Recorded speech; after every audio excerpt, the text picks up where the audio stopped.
chamar Elemar, CTO da Guiando, para falar sobre um dos temas mais importantes e estimulantes da atualidade, microserviços. Valeu. Prazer muito grande ter você aqui, Elemar. Bom dia, pessoal. Tudo bem? Fiquei um pouco sem graça quando eu vi que a projeção traz você tem um vídeo, né? Porque faz parecer, sempre que eu vejo câmera, que eu não tenho cabelo. Enfim, que eu estou um pouco acima do peso, mas esse acaba não sendo o fato. A ideia hoje é falar um pouquinho sobre microserviços, sobre boas práticas. A gente vai falar um pouquinho sobre algumas estratégias, alguns resultados que eu venho obtendo em campo, algumas lições aprendidas.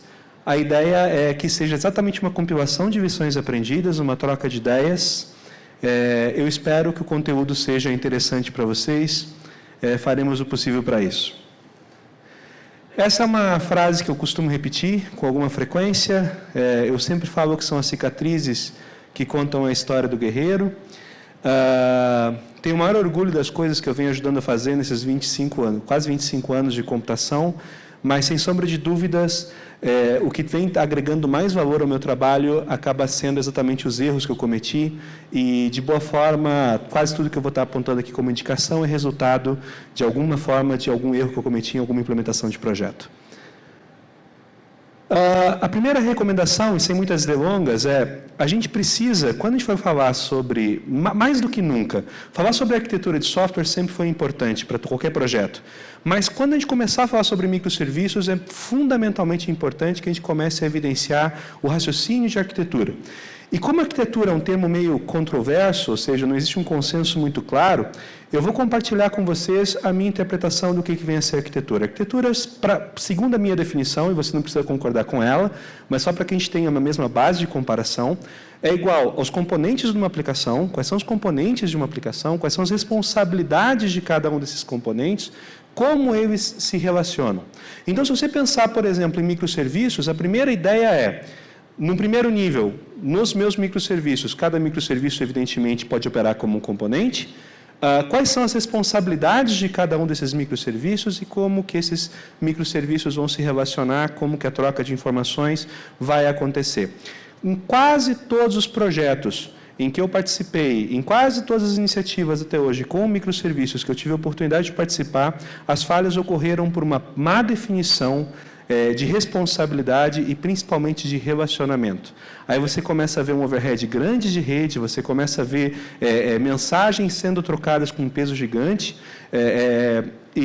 muitas vezes microserviços repetindo atribuições de outros componentes, e isso gerou falhas. E o quarto elemento é a estratégia. Estratégia do grego, não, enfim, não vou fazer a piadinha aqui porque vocês não... Mas estratégia aqui como um padrão coerente para tomar a decisão. Essa é outra grande falha. O que eu costumo verificar com muita frequência em reuniões com times técnicos? É muito comum você verificar, às vezes, mais do que uma alternativa para poder desenvolver uma determinada solução ou para poder resolver um problema. Ambas as alternativas são válidas, ambas as soluções são inteligentes, porém, você precisa optar por um caminho. E qual é o caminho que você vai seguir? Esse caminho vai estar fatalmente relacionado com qual é a estratégia do seu projeto. Ou seja, o que você está buscando? Qual é a solução? Você está buscando performance? Você está buscando disponibilidade? Às vezes, performance e disponibilidade caminham junto, mas nem sempre. Você está buscando consistência?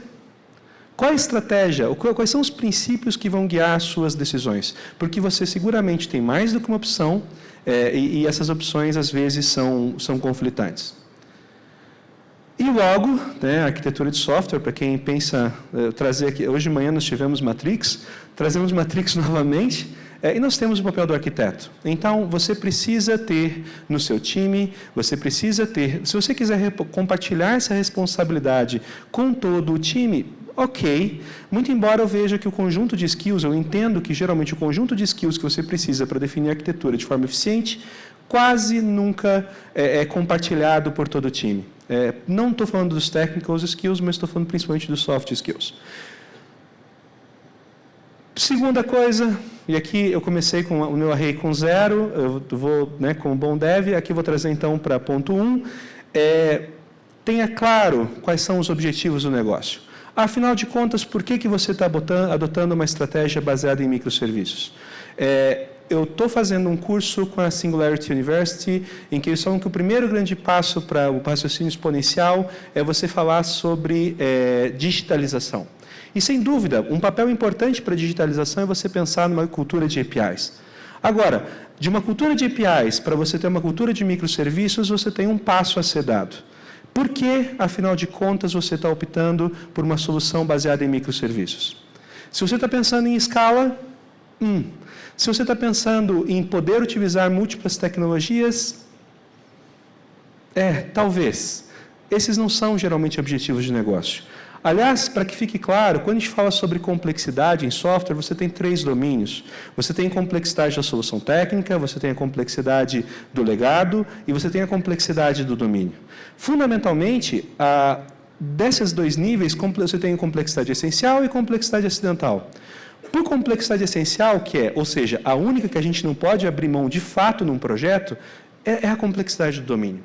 Agora, se nós pensar pela decisão de ir para microserviços ou não, e utilizar apenas justificativas técnicas para essa decisão, fatalmente a gente está abraçando muito mais uma complexidade acidental e, eventualmente, quem patrocina o projeto não fica muito interessado em pagar esse tipo de complexidade. Então, a gente precisa ter um foco em qual é a complexidade de domínio que eu estou resolvendo, ou como que eu justifico essa complexidade da solução técnica com uma demanda efetiva do negócio.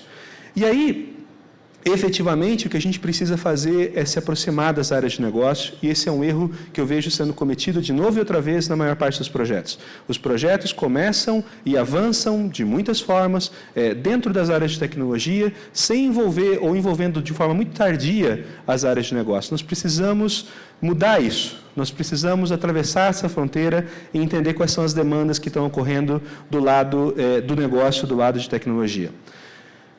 Complexidade, senhores, é custo. E esse é um ponto interessante. Complexidade é custo. Você adicionar complexidade técnica ao seu projeto, pura e simplesmente, significa adicionar custo ao seu projeto. E adicionar custo precisa ser uma decisão muito bem justificada. Por isso, se aproxime o quanto antes possível do pessoal da área de negócios. Aqui acaba sendo a justificativa que eu vejo de negócio até hoje, embora nós fale-se muito sobre escalabilidade, sobre a possibilidade de utilizar múltiplas tecnologias. Quando eu tento traduzir tudo isso para o pessoal da área de negócio, a justificativa mais frequente que eu venho conseguindo abordar vem sendo essa. Ou seja, uma estratégia de microserviços, obviamente bem implementada, permite com que a gente mantenha o sistema estável. Essa é uma discussão. E, por outro lado, que a gente consiga atender com velocity, com agilidade, né? Dar respostas rápidas para os objetivos da minha área de negócio. Então, como que eu consigo ter respostas eficientes para a minha área de negócio, mantendo a estabilidade do sistema? Alguns negócios, algumas áreas, fatalmente demandam muito mais inovação em produção do que outras. Se você trabalha com e-commerce, por exemplo, você está num cenário extremamente competitivo. E num cenário extremamente competitivo, você tem que lançar inovações com muito mais frequência. Como que você faz isso sem colocar em risco a estabilidade do seu sistema? A estratégia de microserviços é desenhada para esse tipo de cenário. Eu não estou dizendo que é a única justificativa, mas a provocação que eu faço se as únicas justificativas ou as únicas justificativas que você está trazendo para a mesa são justificativas técnicas, vai ser muito difícil você sustentar o patrocínio do seu projeto no longo prazo. Porque problemas vão acontecer. Eu não sei se... Eu sempre, de novo, cicatrizes são... Conto a história do guerreiro, as minhas cicatrizes dizem que, independente de quanto bem planejado seja o seu projeto, você vai ter percalços. E você precisa de apoio da área de negócio para poder avançar com segurança. Não reinvente a roda. Esse é um outro ponto muito importante. Não busque fazer reinvenção. Não tente fazer... Eu sei. Todo mundo pensa em Netflix e fala dos frameworks maravilhosos que o Netflix utiliza, ou então que os Zapier desenvolvem, ou então esses grandes players que eles desenvolvem. Mas, gente, Netflix tem 1 milhão de requests por segundo nas APIs deles. Eu não sei qual é o cenário de vocês, mas dificilmente vocês vão ter 1 milhão de requests por segundo. então talvez você não precise desenvolver o seu próprio mecanismo de login. Não reinvente a roda. Você não tropeça em montanha, você tropeça em cascalho. E os cascalhos são exatamente essas pequenas reinvenções que a gente teima em fazer nos nossos projetos. De novo, não estou aqui cantando regras, tá? Em algum momento, né, eu já tentei reinventar a roda. E eu paguei caro por reinventar a roda algumas vezes. É importante falar que, embora se fale muito sobre microserviços hoje, esse tema não é novo. Tá? Aliás, os grandes referências de microserviços no mercado não falavam sobre microserviços ou não chamavam de microserviços quando os implementaram. Essa palestra, infelizmente, ela não está disponível online, não tem o registro dela em vídeo. Eu tive a felicidade, e é uma das vantagens de ser velho, de conseguir ter visto essa palestra ao vivo. Até hoje, eu briguei muito para conseguir esse deck de slides, ele está no meu blog hoje, mas essa palestra é de 2002, senhores. E é do Pat Helland, que é um engenheiro muito bem conceituado dentro da Microsoft, falando sobre microserviços lá em 2002. Então, quando alguém for falar para você que microserviços é um tema novo, resista. Aliás, em nenhum momento dentro dos slides você encontra microserviços. Não está escrito aqui. Mas se você for procurar, sem dúvida, sem nenhum desmerecimento a qualquer palestrante que eu tenha visto até hoje, é o melhor deck de slides que eu já vi sobre microserviços. Todos os conceitos já estavam lá. Então, você não está fazendo algo novo, desculpa. Você só está chamando com um nome novo.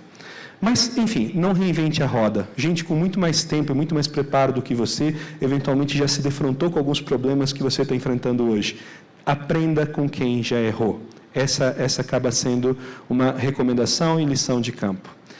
De novo, se você chegar, essa aqui é o Death Star of Death, aqui essa imagem está em baixa resolução, peço desculpa a vocês por isso, mas se você procurar por não é Death Star of Death, meu Deus, Death Star do Netflix, se você procurar por essa imagem no Google sobre microserviços, Netflix, talvez você chegue nessa imagem. Você quer uma forma de convencer o seu pessoal de negócio a não patrocinar o seu projeto? Mostre essa imagem. Certo? Por quê? Porque isso aqui é complexo, e complexidade, senhores, é custo. Então não mostre isso, não se orgulhe se por acaso você tem o seu Death Star também. Ele vai surgir, com o tempo ele vai surgir, mas você não precisa nascer dessa forma. Foque em desacoplamento. A entrega de microserviços só vale a pena se você pensar em desacoplamento do momento zero, e essa é a importância de uma estratégia bem feita. Se você tem microserviços que dependem intensamente dos outros para poderem operar, você está com o serviço acoplado, e acoplamento acaba não ajudando você a entregar aquela promessa de negócio que é alta velocidade para implementar mudança, com baixo risco para a estabilidade do sistema. Você não vai conseguir fazer isso se você não focar em desacoplar. Então, a sua arquitetura tem que ser orientada ao desacoplamento e você fazer serviços acoplados, de certa forma, enfim, você só vai estar criando um pesadelo para o teu pessoal de Ops. Ou se você estiver implementando DevOps na raiz, você vai estar trazendo uma grande dor de cabeça para você mesmo. Eu não tenho cabelo há algum tempo, eu tenho que assumir isso, e boa parte disso é pelas grandes preocupações que eu levei para o time de Ops e que depois de um tempo eu acabei trazendo para os meus próprios times, onde eu trabalhei com essa promessa de DevOps, que, de novo, se não for bem feita, por favor, se for fazer, faça direito. Não estou dizendo que você acerte de cara, mas aprenda com o mercado, faça com atenção para que você evite surpresas. Não fragmente demais. Comece com bounded contexts. O Martin Fowler fala que nunca viu nenhum projeto de microserviços começar certo quando ele começou com microserviços. Ele chega a exagerar dizendo que, na verdade, todo projeto de microserviços deveria nascer como um monolito. Eu não sei se você precisa chegar nesse nível de estresse, eu não concordo com essa afirmação, mas sem dúvida nenhuma você tentar chegar no estado da arte na fragmentação dos seus microserviços no momento zero pode ser um péssimo indicativo de como você está pensando a sua arquitetura. Boas arquiteturas de referência, e a Sensidia está disponibilizando alguns playbooks de arquitetura de referência, inclusive para microserviços, podem me ajudar a pensar um pouco mais sobre fragmentação. Se você é adepto ao Domain Driven Design, como eu sou, você pode considerar talvez os Bounded Context como sua primeira separação de serviço. Comece por eles. Ah, mas não vão ser microserviços, Elemar. Eu vou estar entregando muito mais do que um capability por serviço e eu vou estar... Enfim, comece simples. Adicione complexidade com o tempo. Visão de Bounded Context. Se você não conhece Domain Driven Design, minha recomendação é saia daqui hoje ou então entre na Amazon agora e compre o livro do Evans ou do Val Vernon. São excelentes referências. Se você já não conhece, conheça. Não vou discutir tanto sobre isso, até porque o meu tempo urge, né? Mas, outra coisa, processos maior do que dados. É outra grande, e essa, aliás, gigante cicatriz que eu venho carregando comigo. Nesse tempo, como CTO na Guiando, como desenvolvedor de um banco de dados no SQL de escala mundial e como consultor independente, a pergunta que eu mais ouço quando se fala sobre microserviços acaba sendo: mas em que microserviço, qual microserviço é dono de que dado? Ou onde que fica esse dado? Ou como que o dado é compartilhado? Ou como que vai funcionar a replicação dos dados? Ou, gente, se você pensar em dados, você vai ter problemas. Talvez, ok, você pode usar patterns para serviços, bases de dados e tudo mais, mas você tem que pensar primeiro em processos. Quais são as responsabilidades de cada serviço? Quais são os processos de negócio ou as etapas de processos de negócio que são suportadas por cada serviço? Quando você for pensar em distribuir a sua aplicação ou pensar a sua aplicação, não pense que dado fica onde. Pensa que etapa de processo fica aonde. Uma boa visão, e aqui desculpa novamente por essa representação, mas uma boa visão que você pode utilizar, talvez comece por você sentar com o escritório de projetos da sua aplicação, da sua empresa, e começar a trazer com eles quais são os processos. Geralmente cada lane vai bater com um bounded context, já é bom insight para o Domain Driven Design.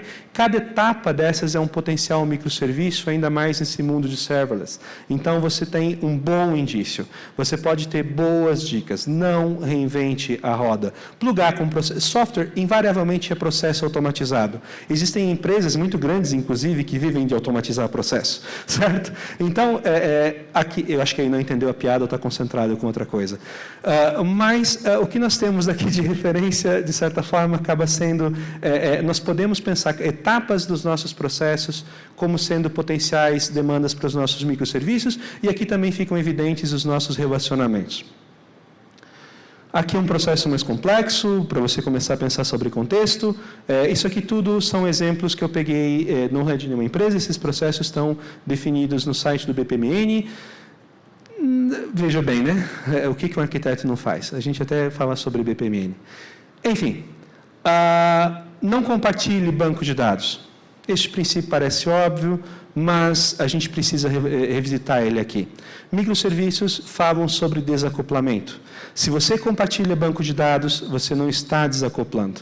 Aliás, um dos meus chefes, eu tenho vários, tenho até 2 filhos para criar, então tenho que ter muitos trabalhos, mas um dos meus chefes fala que quando você faz microserviços compartilhando banco de dados, você não está criando microserviços, você só está criando um pesadelo para operações, certo? Então, de forma geral, essa imagem está incorreta. Aliás, não sou eu. Aqui você começa a ter um pouco mais de definição. Você passa a ter cada microserviço com seu dado. Aliás, essa é parte da promessa, é parte da forma como você vai entregar a promessa de conseguir fazer uma evolução rápida do seu negócio sem comprometer a estabilidade. Se você compartilhar banco de dados, no mínimo você está comprometendo o esquema e você vai ter que negociar com outro time para poder avançar o esquema. Isso no conceito mais básico. E na hora que você for negociar com outro time para falar sobre o esquema, você vai perceber que você vai ter um deploy dependente. Dependente igual a acoplado. E acoplado é igual a não entregar a promessa da agilidade. Ou seja, você só vai estar se iludindo. Obviamente, esse excesso também não é bom, né? Então, se você tiver... mais ou menos... Eu geralmente colocaria aqui uma imagem que eu não venho colocando porque eu considerava politicamente incorreta, que é aquela imagem do cara que está com a namorada e passa a outra menina e o cara fica olhando para trás, né? Não. Nunca mexa com o banco de dados do amiguinho, certo? Cada um mexe com o seu banco de dados. Deixa o banco de dados do amiguinho quieto. Aqui, não. Aqui. É óbvio que isso traz algumas complexidades. O que acaba acontecendo? Você vai ter que fazer um microserviço conversar com o outro. E é óbvio que você vai ter que pensar, né, em como você vai fazer esse relacionamento.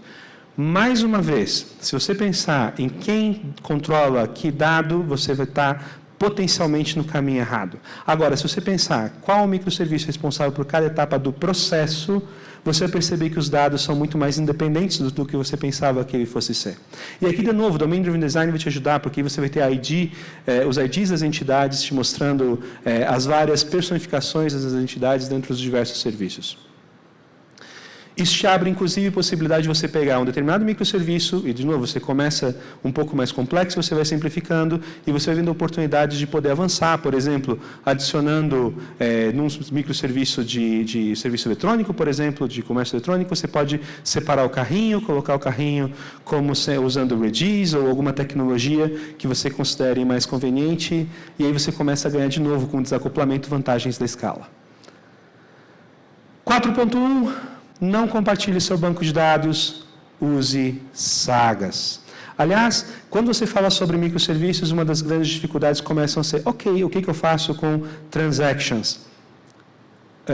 Notícia boa, transaction suportada ou apoiada pelo banco de dados morreu, pelo menos na escala do serviço, no fluxo do serviço. Ah, mas o vendor no meu banco de dados promete transação distribuída entre vários bancos. Não faça isso. Pelo menos todas as vezes em que eu fiz, eu tive enormes, grandes, gigantes problemas. E quase sempre porque eu não li direito o manual, porque o manual deixava claro que aquela promessa que eu achava que seria cumprida, não seria. Two-phase commit, não faça isso. O mundo já conheceu esse pattern, já adotou esse pattern e fugiu desse pattern. Fuja você também. Ou melhor, se você ainda não chegou nele, nem conheça. Adote sagas. E quando você fala em sagas, basicamente o que você vai trazer é que você tem diversos microserviços, aqui você está trabalhando com o mecanismo de coreografia. Não trabalhe com coreografia, você começa a pensar esse cara como transação, o que você precisa pensar basicamente é ter ações compensatórias, então comece a planejar as ações compensatórias, idealize esse processo como saga e, consequentemente, você vai ter um componente a mais que acaba sendo um Saga Manager. E esse Saga Manager, basicamente, essa acaba sendo a recomendação de arquitetura que eu venho fazendo com maior frequência. Geralmente, no universo de microserviços, um dos componentes que você vai acabar pensando vai ser um gestor da sua saga, que na prática é uma transação entre vários microserviços ou algo que emula uma transação. Pense em Saga Managers na sua arquitetura. Só para eu entender uma coisa, é 30 minutos mais 10 ou é 40 mais 10? Porque o timer começou com 30 aqui. Ah, depois ele vai... Ufa, eu já estava desesperado aqui. Mas, enfim, Saga Manager é um bom componente, considere eles para a sua arquitetura. Aliás, mais uma dica para você, tá? Ah, mas então eu vou ter quantos Saga Managers? Tomates, tomates, potatos, potatoes. Depende de quanto acoplamento você quiser ter, isso depende do seu projeto. Agora, a dica é quantas sagas eu vou ter?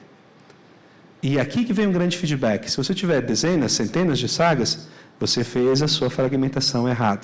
E seus serviços têm um alto nível de acoplamento para conseguir cumprir o processo.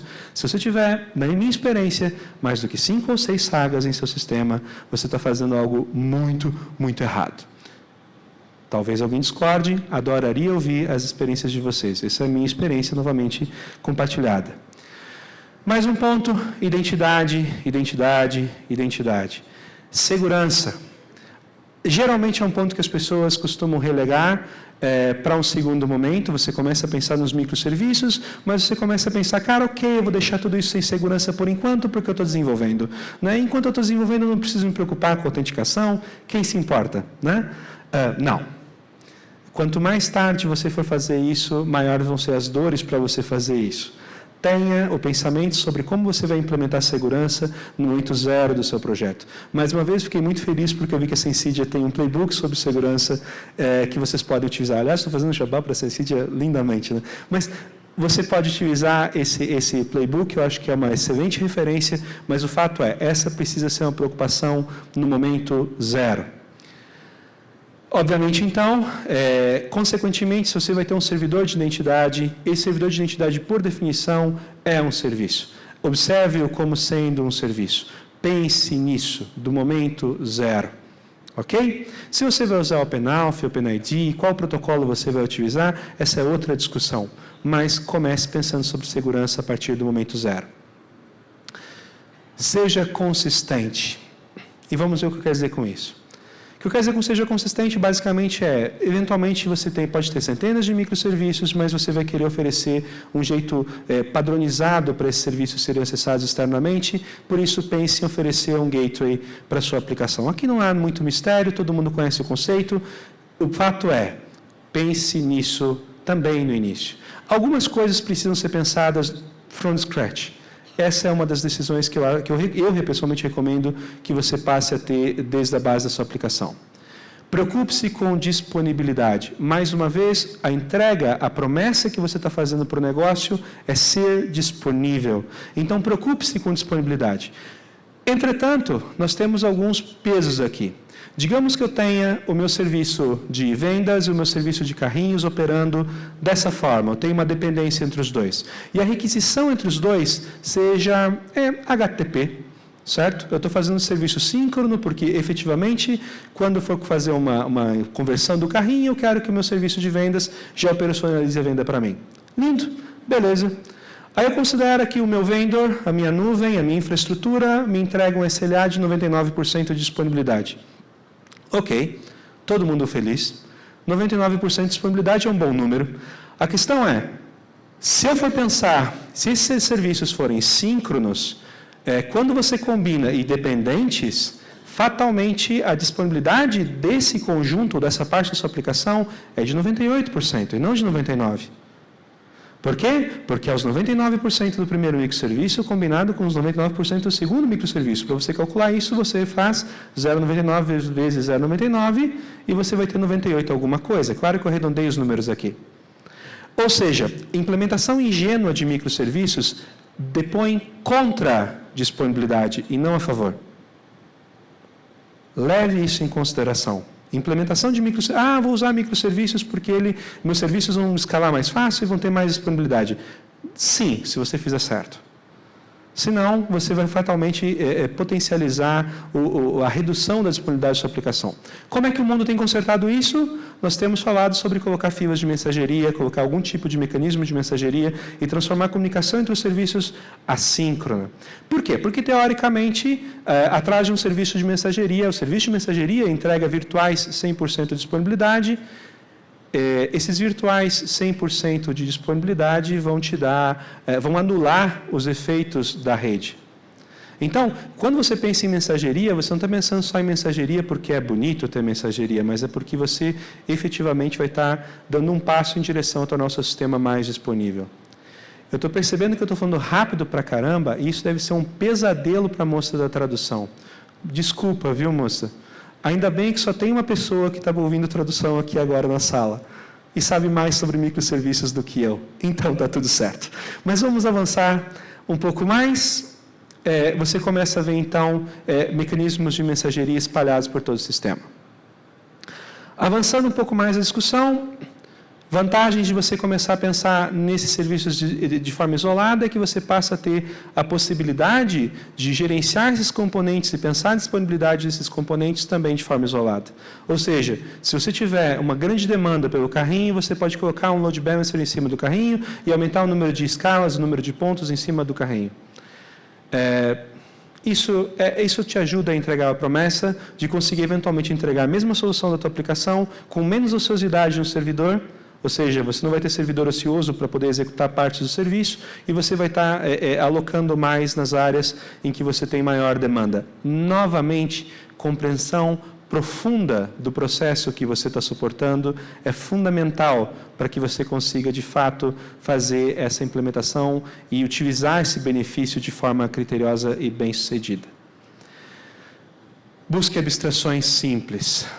De novo, complexidade. Complexidade é o quê? Eu adoro a empolgação de vocês esse dia. Complexidade é o quê? Se vocês lembrarem só isso, já vai estar espetacular. Busque abstrações simples. Num cenário de microserviços, pensar em simplicidade é importante. Adoro o modelo de camadas, ele tem me atendido, adoro desenhar diagramas de camadas, eu sou, sim, um dos arquitetos de quadro branco, né? Ou de PowerPoint. Nossa, agora eu estou me autodenegrindo, mas enfim. Entretanto, quando você pensa em microserviços, um bom velho modelo em camadas talvez fique pesado demais. adote uma visão hexagonal. Essa representação hexagonal foi proposta pelo Alistair Cockburn, que é o pai dos use cases, há muitos e muitos anos. Só que agora, efetivamente, veja como as coisas demoram para acontecer. Durante anos, esse conceito está disponível no mercado, só que apenas recentemente essa representação, essa visão de como você pensar a arquitetura passou a ser adotada a quente. Então, por favor, se você não conhece o trabalho do Cockburn sobre a arquitetura hexagonal, passe a entender um pouco mais sobre a arquitetura hexagonal, porque isso pode simplificar drasticamente a forma como você apresenta o seu microserviço. Eu acabo levando isso, inclusive, para as minhas soluções. No meu dia a dia, eu sou um desenvolvedor C++ primeiro, depois C#, então .NET. De vez em quando, eu pulo a cerca e brinco com Java. Não me sinto muito orgulhoso, brincadeira, né? Mas eu acabo levando, o importante, eu acabo representando a arquitetura hexagonal, acabo trazendo a arquitetura hexagonal para dentro do meu código. Aliás, o seu código deve falar o máximo possível, deve estar o máximo possível próximo da forma como você representa ele graficamente.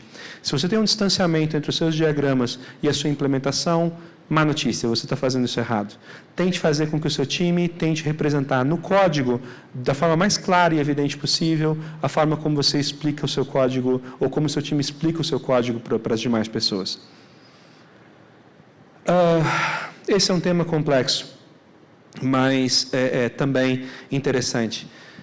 Eu venho adotando com alguma frequência uma visão de CQRS, Command Query Responsive Segregation, meu inglês está travando, e isso tem me ajudado bastante a pensar nas minhas aplicações, principalmente pensando em escala.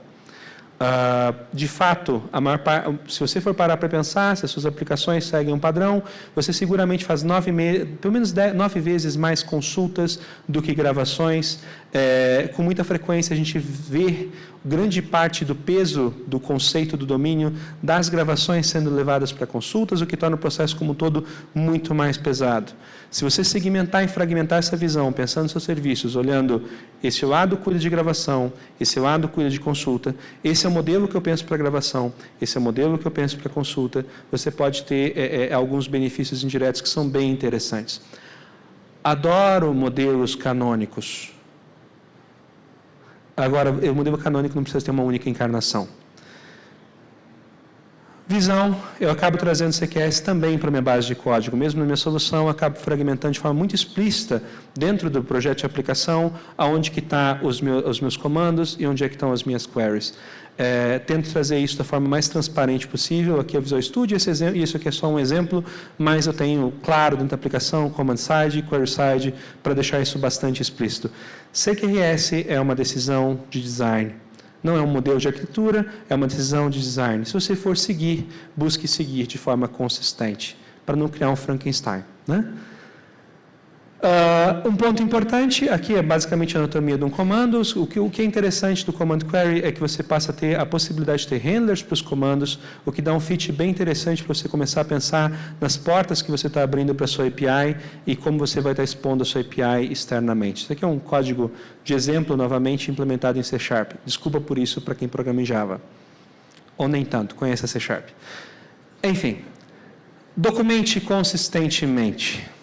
Ou seja, busque documentação. Documentação para a sua arquitetura, mas principalmente documentação em cima do seu código. E quando eu falo sobre documentação consistente use artifícios como o OpenAPI Specification ou o Swagger.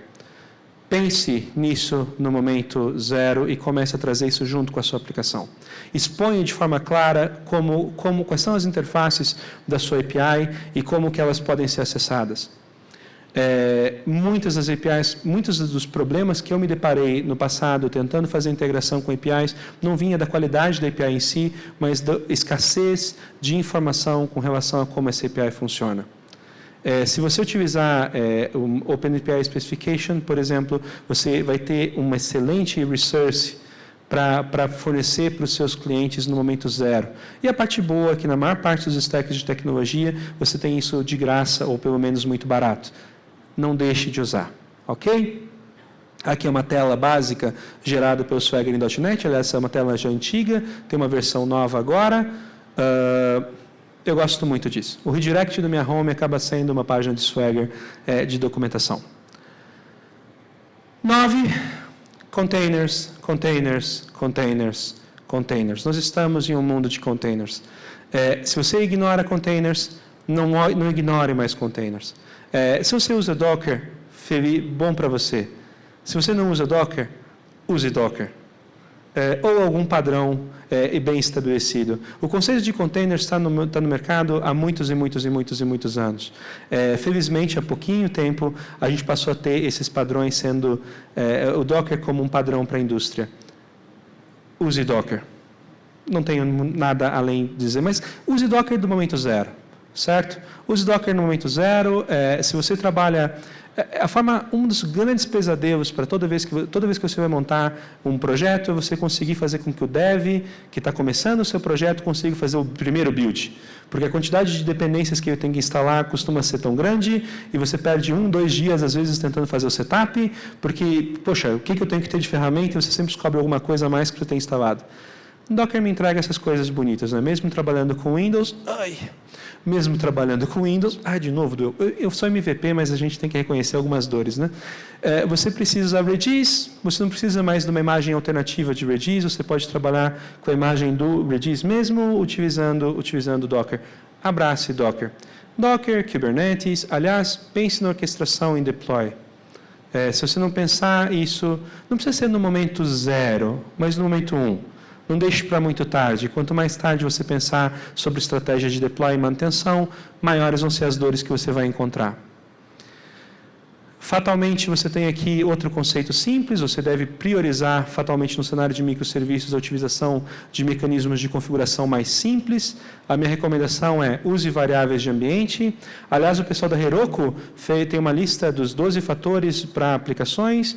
Se você não conhece as 12 recomendações da Heroku para aplicativos, gaste um tempinho, invista um tempo e veja as recomendações dos caras.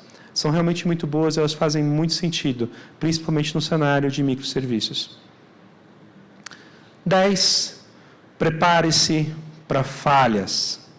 Por quê? Porque as falhas vão acontecer. E geralmente, nós desenvolvedores não somos otimistas, né? Nós sempre pensamos no caminho feliz. Com microserviços, falhas acontecem quando?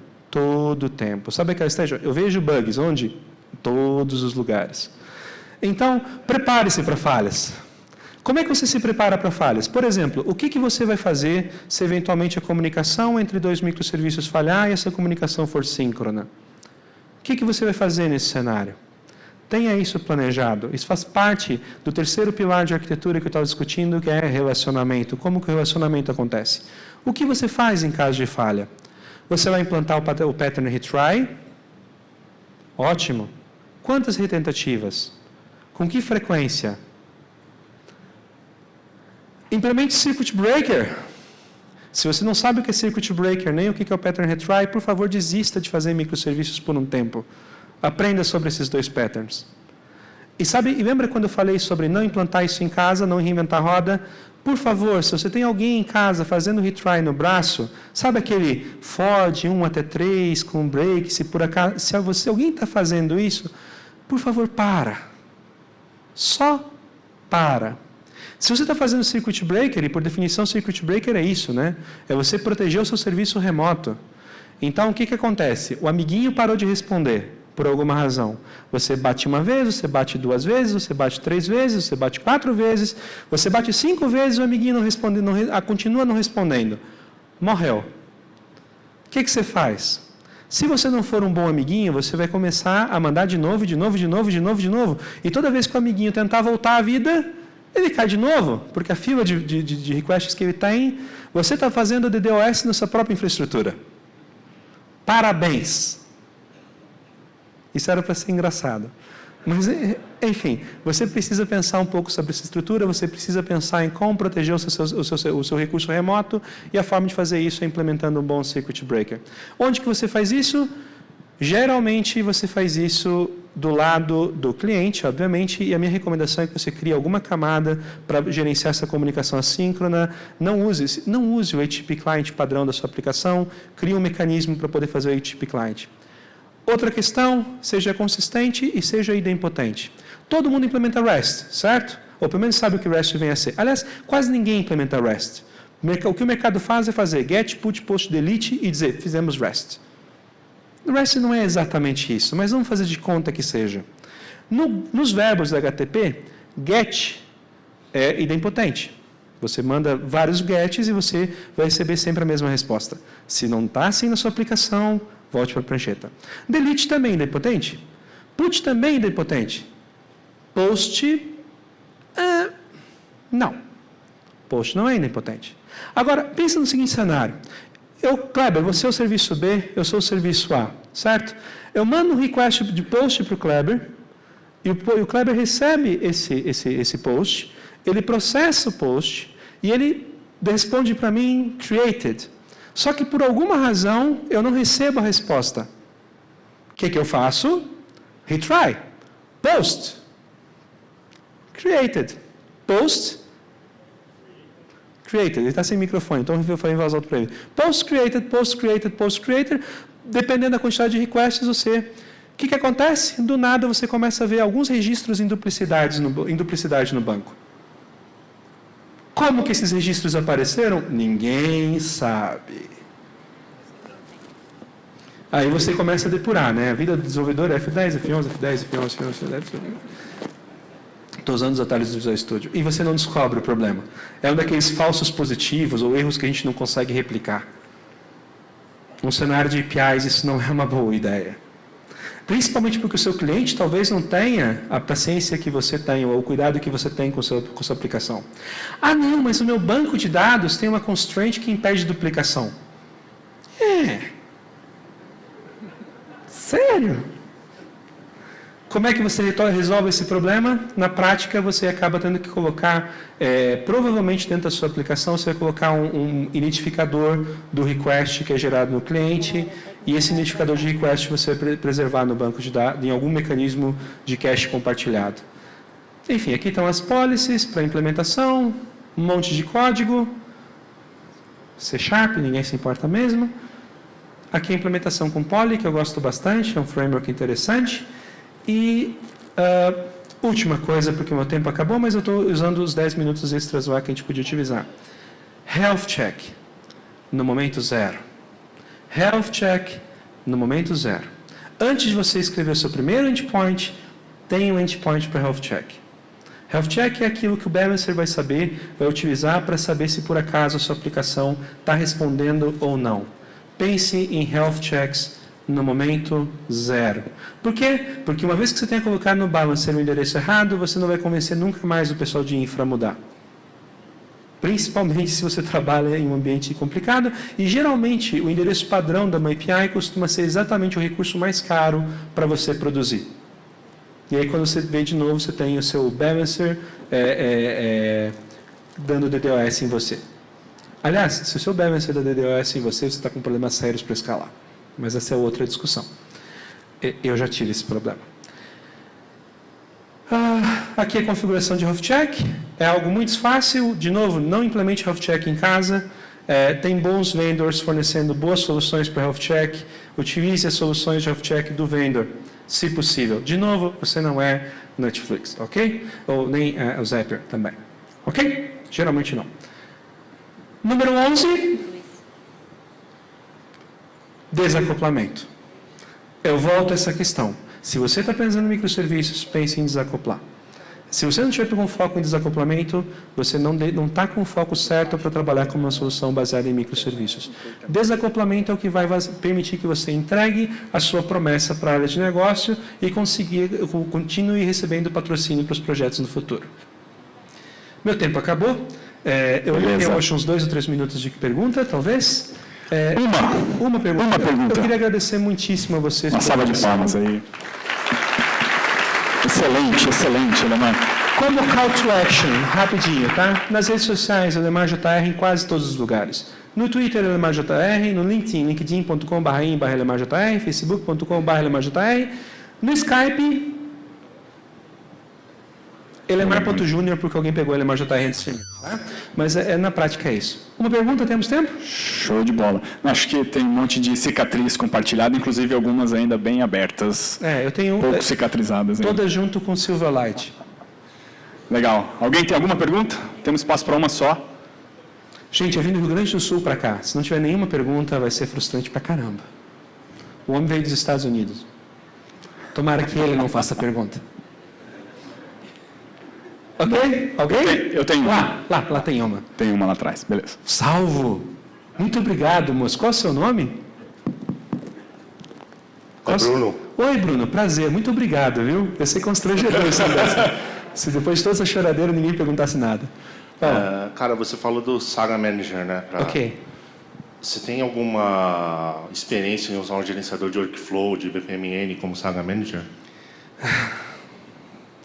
Boas e ruins. Tá? Boas e ruins. Na prática, o que acontece o workflow por si só, ou o mecanismo de BPMN, costuma ser pesado demais para a Saga Manager. Se a sua infraestrutura já tem isso bem resolvido, você consegue representar e fazer o rollback e tudo fica bonito porque é altamente configurável.